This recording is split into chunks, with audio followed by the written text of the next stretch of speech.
In a meter bridge, the balance point is found to be at 39.5 centimeter from the end A. Okay. And when the resistance S is of 12.5 ohm, then determine the resistance of R via the connection between resistors in a Wheatstone or meter bridge made of thick copper strips.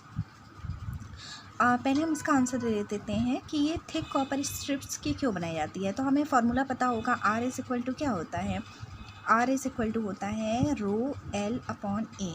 अब अगर हमारा ए ज़्यादा होगा, thick का मतलब होता है ना मोटा होना, मतलब उसका क्षेत्रफल ज़्यादा होगा, क्षेत्रफल ज़्यादा होगा, रेजिस्टेंस कम होगा। और हम चाहते हैं कि अगर हम कोई भी इंस्ट्रूमेंट कुछ भी बना रहे हैं तो उसका रेजिस्टेंस कम से कम हो, इसलिए ये थिक कॉपर स्ट्रिप्स की बनाई जाती हैं। अब सेकेंड नंबर पे क्वेश्चन ये है कि एक मीटर ब्रिज है, हमारे पास ये एक मीटर ब्रिज है और इसमें बैलेंस पॉइंट हमें 39.5 सेंटीमीटर पे मिलता है।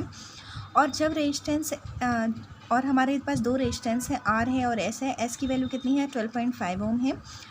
तो हमें आर की वैल्यू निकालनी है, ठीक है। सिंपल सा हमें व्हीटस्टोन ब्रिज वाला कॉन्सेप्ट लगाना है यहाँ पर। वो बता रहा है कि व्हीटस्टोन ब्रिज है, ये बैलेंस है, बैलेंस है। इसका मतलब हम क्या कर सकते हैं, P upon q is equal to R upon s कर सकते हैं। तो यहाँ पर देखो R बाई एस, और यहाँ पर कितना हो जाएगा, मान लेते हैं इस पूरा ये जो मीटर ब्रिज है इसका जो रेजिस्टेंस है वो R है और ये 1 मीटर रहता है, मतलब 1 मीटर रहता है। तो L1 लंबाई का कितना हो जाएगा resistance, L1 into R। 100 minus, अब ये पूरा L1 है तो ये पूरा 100 का है, तो ये L1 ले लिया हमने, तो ये बचा हुआ कितना हो गया, 100 माइनस L1।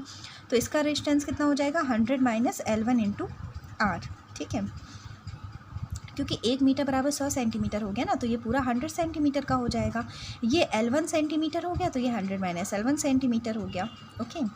फिर R अपॉन एस, एस की वैल्यू हमारे पास कितनी दी हुई थी, 12.5। L1 R से R कैंसिल हो जाएगा।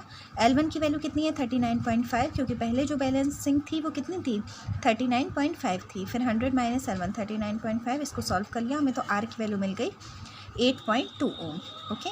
यही हमारा आंसर है। Thank you.